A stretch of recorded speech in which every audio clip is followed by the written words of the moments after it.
Hi classmate! Good morning po sa inyo lahat. Grabe, sabi ng anak ko kagabi, huwag ko daw tanggalin tong sticker, kaya hindi ko po tatanggalin. Well anyway, ang pag-usapan po natin right now is how to bend reality. And lagi ko tong sinasabi sa inyo classmate na we are just living in a simulation world. Kung iisipin mo, sa totoo lang naman talaga may mga nagko-control pa sa atin na di ba parang games, sa sobrang ganda ng games, hindi alam ng games mismo na may nagko-control din sa kanya. Then ganun din naman sa atin, kaya tuturuan ko kayo ngayon kung paano nyo i-bend ang reality na ginagawa nyo rin naman talaga dati pa. Okay, number 1, you need to figure out ano pa talaga gusto mo sa mundong to. Kasi we find it hard for us to make a decision kung ano ang gusto natin kasi nakikinig tayo sa lahat.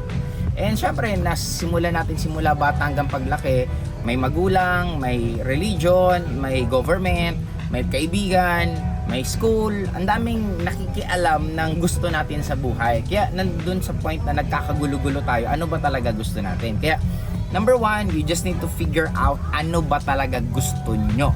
Okay? Number 2, na-figure out nyo na kung ano yung gusto nyo. Number 2, alamin nyo naman bakit yan ang gusto nyo. Kasi katulad sa akin, sa networking career ko, nung una na-recruit ako sa networking, nakita ko lang na kasi bata pa lang naman ako, gusto ko talagang yumaman. Since nagkaroon ako ng both experience na yung family ko, naranasan kong may kaya at nakita kong bumagsak kami. Since nagkaroon ako ng dalawang choice, dalawang experience na anong pakiramdam ng may kaya at anong pakiramdam ng medyo wala, di syempre mas gusto ko yung may kaya. Kaya doon ako nagkaroon ng desisyon na bata pa lang ako, gusto kong yumaman talaga. In short, nung na-recruit na ako sa network marketing, ang pinakasimpleng nagustuhan ko lang talaga nung una, sabi ko, wow, yayaman ako dito. Sabi ko, grabe, magre-recruit lang, magbebenta-benta lang ng produkto, yayaman na ako. Yun ang pinakaunang reason ko. Hanggang habang tumatagal, lalong lumalim. Kasi sa totoo lang classmate, di ba lagi natin sinasabi na ang mga mayayaman selfish, ang mga mayayaman magugulang, ang mga mayayaman, parang dami natin naririnig na mga negative. Even ako sa mga comments mismo ng mga ibang tao sa SOCMED, sa social media na pa. Pero kung iisipin para sa akin, ang mayaman, they are one of the most hardworking na mga tao. Kasi kung iisipin mo, napakadali na lang sana na hindi na sila magtayo ng negosyo. Kasi bawat negosyong itatayo mo, panibagong stress yan. Di kung iisipin mo, pinakamadali at mabilis at mas komportable sana, huwag ka na magtayo ng negosyo. Kung magkano yung pera mo, itago mo na lang at itipirin mo yung gastos mo and mabubuhay ka hanggang mamatay ka eh. Kaya lang, since they really want na mas malalim ang reason nila, katulad sa akin, ang reason ko dati nung nagdi-networking na ako, sabi ko, gusto ko makatulong sa mga kasamahan ko sa Bicol eh. Kasi sabi ko, sayang naman to, sabi ko, konti lang tumutulong sa amin, ang mga speaker namin galing pang Metro Manila, sabi ko, kung magiging magaling akong speaker, di mas magiging advantageous sa amin.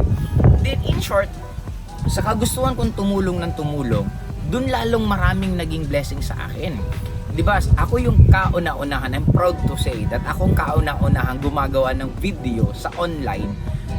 Way back 2010, 2009, gumagawa na ako ng video sa YouTube para mas makatulong sa mas marami kong downlines. Downlines lang kasi dati ang concern ko eh. Sabi ko, paano ako matutulungan ng downlines ko? Habang tumatagal, hanggang ang naging concern ko na makatulong sa company. Kasi sabi ko, maraming mga ibang upline na they are not doing their job. Sabi ko, what if, paano ako mas makakatulong? In short, ang dami kong gustong gawin na mas makatulong. And because of that, na yun ang tinatapon kong energy, yun ang binabalik sa akin. Kaya ulitin classmate, bago tayo mawawala, you need, number 1, alamin mo kung ano gusto mo. Number 2, kailangan mo, maintindihan bakit yan ang gusto mo. Hindi pwedeng sapat na gusto kong yumaman. Oo nga, gusto mong yumaman, pero bakit? Diba? Gusto mo mas makatulong, gusto mo mas maging komportable ang buhay mo. Lagyan mo siya ng pinaka-specific na reason. Kasi ang mundo natin, isipin nyo na lang po kung ano man ang mga paniniwala natin. May God, may Lord, may Jesus Christ, may Allah, may Buddha, ang daming mga iba't ibang figure na bottom line, may certain creator na kung anong sasabihin mo, ibibigay niya. Kaya lang hindi sa atin binibigay yung mga gusto natin. Una, baka kulang ka sa explanation bakit mo siya gusto, or minsan ikaw mismo magulo. Gusto mong mayaman, gusto mong maging mahirap, di ba? Parang gusto mong maging mayaman pero pinapanood mo mahihirap. Gusto mong maging mayaman pero mga kausap mo mahihirap. In short, you need to be very very clear kung ano ang gusto niya. Kaya sa akin, sa networking career ko, nagsimula ako na gusto ko lang yumaman, gusto ko makatulong sa mga downlines ko, gusto ko makatulong sa company and gusto ko makatulong sa industry ng network marketing, and right now gusto ko nang makatulong sa Pilipinas. Na kaya I'm doing this vlogging na kung iisipin mo saan ko hinuhugot yung lakas. Saan ko hinuhugot yung etong mga kinukwento ko at binabagsak sa inyo ng ganito na kung wala akong malalim na rason. Kasi sabi ko nga magiging basis ko lang dito honestly is money. Wala naman po halos kinikita sa vlogging eh. Kumbaga hindi talaga siya ganun kalaki kinikita. May mga iba siguro na kumikita ng sobrang laki pero buong buhay nila to ginagawa, and ako hindi ko naman kayang gawin yon. Now, I'm motivated to do this kasi for me this is already my tithes sa mundo. Since I'm very blessed na ang daming blessings na binibigay sa akin, sabi ko gusto kong syempre ibahagi pa rin kung ano. Kaya honestly classmate, mas malaki po ang gastos ko. Buti na nga lang na pagsasabay ko kasi katulad ngayon nandito kami sa Misibis. Kasama ko father ko, yung wife ko kasi birthday nila, na pagsasabay ko. Pero kung isipin mo pupunta ako sa ganitong lugar, then I'm going to spend it para lang mag-vlog. Ay nako, grabe. Sobrang gastos talaga. Kaya yun, you need to specify hanggang klarado bakit yun ang gusto mo. That is number 2, okay? And sa ating number 3, you need to feel the emotion. Ibig sabihin, you need to feel the emotion. Kung gusto mong yumaman, dapat ramdam na ramdam mo mayaman ka ngayon pa lang. Kahit walang laman pulsa mo, kahit tambak ka ng utang, dapat ramdam mong mayaman na mayaman habang kumakain ka. Kahit ang kinakain mo toyo, kahit ang kinakain mo halos tira-tira, pero para kang kumakain sa fine dining. Di ba parang wala yung pinag-iba sa pageant. Sa pageant, tinuturo sa kanila na the moment naglalakad ka pa lang, dapat feeling mo ikaw yung pinakamaganda sa lahat ng tao sa lugar na yon. Di ba? Yung tinuturo sa pageant. Sa singing, ganun din. Pag kumakanta ka, dapat ikaw yung pinakamagaling. Kaya nga, yun ang, di ba niyo mga classmate, bakit tinuturo sa atin lagi na sinasabi na maging humble ka daw, na parang mababa lang ang tingin mo sa'yo? Kasi di ba yun nagiging, anong tawag niyan? Nagiging reality culture ng Filipino na nami-misinterpret na yung pagsasabi mo minsan ng gusto mo mangyari sa buhay mo, nako-coach siya as pagyayabang. Pero ang dapat daw ugali ng Pilipino, dapat daw mapagkumbaba. Kaya lang, again, babalik tayo classmates sa history. Sino ba ang nagturo ng ganyan klaseng kultura sa atin? Diba, there's nothing wrong to say, bakit nung bata allowed ka magsabi na gwapo ako, maganda ako, magiging superman ako, magiging doktor ako? Bakit allowed ka? Bakit kung kailan ka nagkaedad? Saka ka na hindi ka na pwede magsabi ng mga ganyan na bagay, sasabihin mayabang ka, hindi mo yan. Di ba parang bakit ka ganyan? Di ba ang point ko classmate, you need to feel it. Kasi hindi ka ma-excite sa isang bagay na gagawin mo siya ng tuloy-tuloy kung hindi mo siya nararamdaman. Kaya ako I could attest to that. Because when I started doing network marketing, nagmi-meeting kami classmate, naka long sleeve, may daladalang attache case, nakabalat, naka-gel, nakapabango. Pabango ko, hindi oxygen eh, yung pinakamore aficionado, yun ang pabango ko dati. Pupunta kami sa gutuhan. Imagine mo itsura namin, gano'n gutuhan. Pero ang kwentuhan namin classmate, grabe. Pagdating nung, akala mo nasa ibang bansa kami, and true enough, it happened. Na imagine mo right now, ngayon pa lang, nag-umiinit pa lang ako ngayon na 2023, naka 6 countries na ako. Di ba imagine ang baka pang 7 countries ko this coming November, papunta naman po ako ng Amerika. Now, ano ang point ko? Sino mag-aakala classmate? Sa isang nag-go-to. Minsan hindi pa kami maka-order ng special go-to na ang halaga 23 pesos at 21 pesos kasi mahal. Ang o-orderin mo lang medyo go-to with egg. Diba? Hindi naman ako umabot sa sobrang go-to na lang. At least kahit pa paano big time ako, nakakapag-itlog pa rin ako. Ang point ko classmate, sino mag-akala? Kung makita mo ako 20 years ago, I'm sure hindi ka rin maniniwala na mararating ko tong nararating ko. Na parang, try to imagine, hindi naman ganun kamahal. Pero kahapon kumain kami, lunch kami, kung pagdating namin dito, nag-lunch kami, ang bill namin almost 7,000 pesos. Now, anong point ko? Bakit ko to kinakwento? Kasi classmates, sino mag-aakala na yung 21, 23 pesos ngang dati, umaaray ako? Tapos ngayon, eto, biglaan lang naman tong talagang, hindi naman tong masyado, sitil lang naman actually nagpaplano ito, biglaan ganito. Pero walang, makikita ko nga lang sa credit card ko sa mamay, ba't may bill akong 100 plus na ganito? Sabi ko, ito ba yung sa hotel? Sabi niya, oo, okay. Ganun lang. Walang masyadong kailangan mag-ipon, mag-ano. Imagine mo kaya ikaw, classmate, kung ano man pangarap mo sa buhay, maging magaling na singer, maging magaling na sa real estate, maging magaling na abogado. Ako ako ng number 1 fan mo. Naniniwala ako kaya mo yan. Kasi lahat ng tao na na-achieve nila yung pangarap nila, naniwala lang sila. Kaya ako, ang unang naniniwala sa classmate, kung ano man ang nararamdaman mo ngayon, kung ano man pinagdadaanan mo ngayon, ituloy-tuloy mo lang yan. Kasi balang araw, babalikan mo tong video to at magpapasalamat ka ng sobra na buti na lang napanood kong video to. At sa ating number 4 classmate, tap in. Ibig sabihin ng tap in, you spend silent moments sa life mo. Kung kaya mong everyday, much better. Kung hindi mo kaya, even once a week, spend silent moment in your life.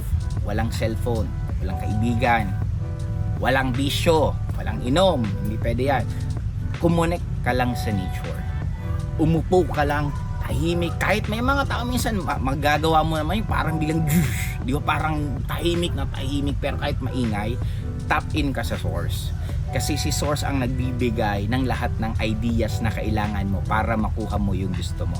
And sa akin, for so many times, laging nangyayari yun sa akin. Kaya minsan, nagugulat din sa akin ibang mga kasamahan ko na saan nanggagaling yung mga ideas ko, saan nanggagaling yung mga ginagawa ko right now. And try to imagine, for 20 years sa industry ng networking, hindi pa rin ako nauubusan ng ideas na mga gagawin. And right now, I'm very excited kasi may panibago na naman akong gagawin na level up. From Bicol, nag-Manila, nagkaroon ng J-Lim project, nagkaroon ng Project High, kay Tanya nag-handle. And right now, may panibago na naman gagawin kasi pumutok kami ng sobra ng pandemic days and gusto kong maulit at mas lumakas pa ulit sa mangyayaring yun. And ngayon, alam ko na yung gagawin ko. Siyempre, hindi ko muna ikakwento sa inyo kasi sa network side naman yun. Pero ang bottom line, alam ko na naman yung gagawin ko by next years na mga susunod. Kaya I'm very excited. Kaya learn to tap in, classmate. Magkaroon ka ng silent moment. Kung magkaroon ka ng lugar, much better. Kasi parang ang katawan natin, natuturuan natin siya. Example, ang kwarto mo. Hindi mo nilalagay ang cellphone mo sa kwarto mo. Lagi mong iniiwan sa labas ng kwarto mo. Ngayon, malalaman na ng katawan mo na pag pumasok ka sa kwarto mo, matutulog na siya. Pero kung lagi mong dinadala yung cellphone mo sa kwarto mo at nagsi-cellphone ka sa higaan mo, nagkakaroon ng confusion yung katawan mo kung pagpapasok mo ba sa kwarto mo, matutulog ka o magsi-cellphone ka. Then, ganun din sa lugar na gusto mo mag-tap in. Maghanap ka ng pwesto sa bahay nyo or pwestong pinupuntaan mo kahit medyo hindi sa bahay mo, sa labas, na pag nandun ka, yun yung silent moment mo. Maghanap ka ng park sa lugar ninyo or maghanap ka kung saan medyo may malapit na beach, umupo ka lang. Tapos habang nagmumuni-muni ka dun, just spend mga 15 to 30 minutes ng buhay mo, mas matagal, much better din. Dun pa lang Kaya para pag pupunta na ikaw doon, alam na ng katawan mo, ola, si Bossing pupunta na dito, magtatapi na naman yan. Pagdating doon, ang bilis na ng manifestation ng mga ideas. Kaya turuan mo ang katawan mo na wag magkagulo-gulo sa mga desisyon na ginagawa mo para mabilis ang manifestation mga gusto mo. And sa ating number 5 classmate, bend your reality 24/7 hanggang ang mundo na ang makumbinsi na baguhin na mismo niya buhay mo. Kasi ang mundo ibibigay naman, 'di ba? Lagi ko 'tong nasabi even sa isa sa Talkkill RDR, ibibigay naman lahat ng gusto natin. Kailangan mo lang maging makulit, kailangan mo lang maging consistent, kailangan mo lang makumbinsi yung nasa taas na yan talaga gusto mo. At makukumbinsi mo yan kung paulit mo siyang gagawin. Kaya sa akin, yun yung 5 na tip ko sa inyo, classmate, na mag-bend ng reality. Kasi honestly, lagi naman natin binibend ang reality. Kaya lang, mas more on ang nagbe-bend ng reality natin ibang tao. Kaya nga 'di ba, bakit na lang lagi sinasabi ng mundo na ang mundo nakakatakot? Sa totoo lang, hindi naman talaga. 'Di ba, may mga kinikitang namamatay, pinapatay, ino-hold up, pero very few.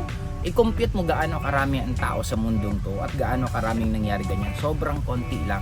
Masyado lang tayong tinatakot para hindi lumabas yung pinaka godlike na ability natin. Kaya lagi sinasabi, mahirap ang mundo, gera naman dito, ganito. Di ba, bakit nila hina-highlight masyado mga yun? Na kung iisipin, ang tagal na natin na buhay sa mundong to, hindi man natatapos yung mga pangit na balita, pero dulo lalo pa rin gumaganda at lalong nagiging komportable mga buhay natin. Tandaan mo, classmate, kung ngayon nga nanonood ka, dati para ka maka-attend ng ganitong mga trainings, magkano ang bayad, babiyahe ka pa. At tandaan mo, dati limited pa ang nakakarinig ng mga ganitong information. Ikaw right now, nakaupo pa lang or nakatayo pa lang or naglalakad ka lang, komportable sitwasyon mo, tapos napapakinggan mo ganitong klase mga tinuturo at take note, wala pa tong bayad.